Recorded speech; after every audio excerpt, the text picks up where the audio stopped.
Les habla Alfredo Ramos Jiménez, profesor emérito de Ciencia Política de la Universidad de los Andes en Mérida, Venezuela. En esta vez voy a abordar un fenómeno que nos afecta a todos los países, que nos afecta a todas las sociedades. Es el fenómeno de la política que fue a desembocar en una suerte de lo que los autores han preferido llamarlo el populismo. Pierre Rosanvallon, un politólogo francés, hasta sostiene que a lo mejor el populismo es la ideología dominante del siglo XXI.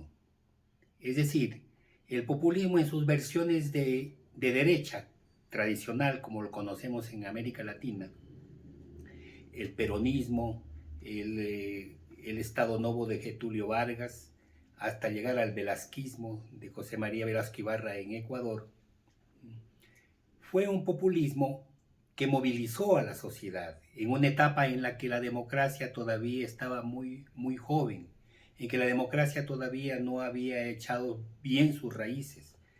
Pues hoy en día se puede hablar también, y en esto ya hay libros sobre eso. Chantal Mouffe, la compañera de Ernesto Laclau, sostuvo que hay un populismo de izquierda. Su libro lo intituló Por un populismo de izquierda. En otras palabras, se abandonaba la confrontación entre el capitalismo y el socialismo para decir que en este momento lo que está planteado es la confrontación del populismo contra la democracia. Es decir, el populismo sería una alternativa movilizadora políticamente frente a la democracia. Con la quiebra de las instituciones democráticas, el populismo se fue abriendo camino en todos nuestros países. También obedece a un fenómeno descrito por sociólogos particularmente como el neopopulismo, un populismo movilizador, pero que deja como legado político la polarización de la sociedad, la separación de quienes están en el lado correcto y quienes están en el lado contrario.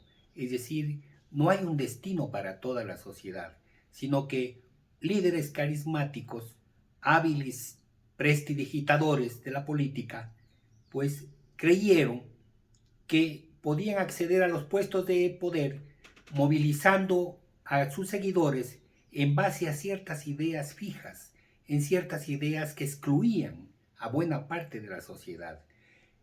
Es por ello que en el discurso populista encontramos siempre un enemigo.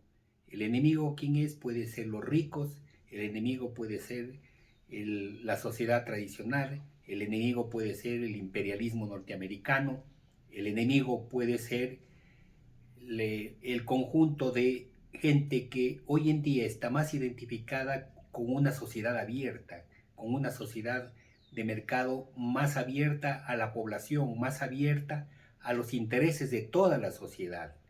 Pues este fenómeno de exclusión lo que ha traído en América Latina particularmente es la pobreza, es decir, el empobrecimiento de la sociedad.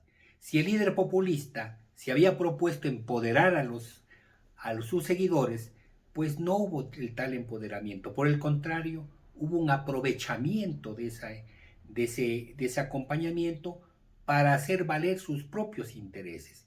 El populismo nunca tuvo un proyecto político. Incluso algunos investigadores sostienen que no, el populismo no es un proyecto, sino es un estilo de hacer política.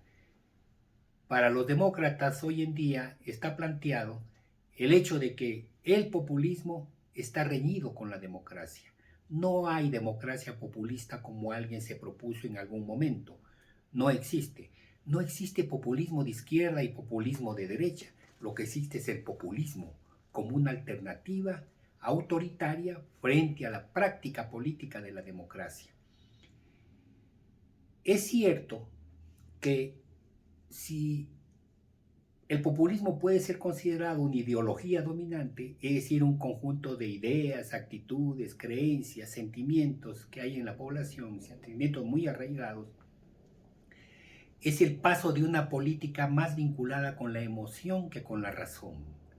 Y la desafección a la forma democrática de hacer política está en la base de todos los populismos, sean estos de izquierda o de derecha.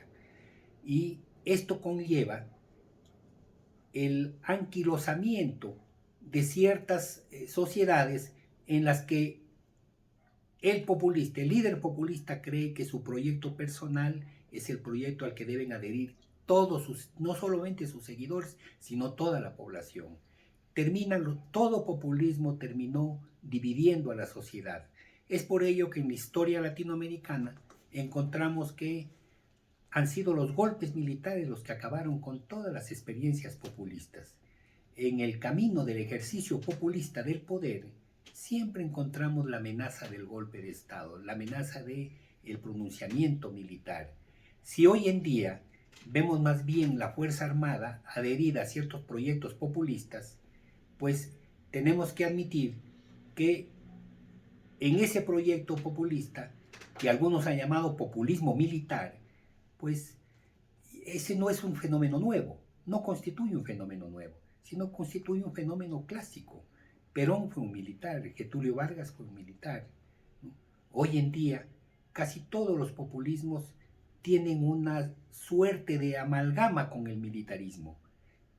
También es por eso que el populismo se ha constituido en uno de los grandes obstáculos para la práctica democrática.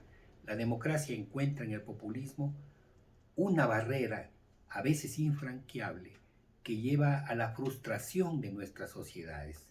Lo que ha ocurrido con el chavismo en Venezuela, con el correísmo en Ecuador, con las prácticas del sandinismo en Nicaragua, incluso si tomamos en cuenta que estos son parientes de una experiencia que ya arrancó con la Revolución Cubana, el fidelismo como tal también es un populismo, también constituyó un modelo populista.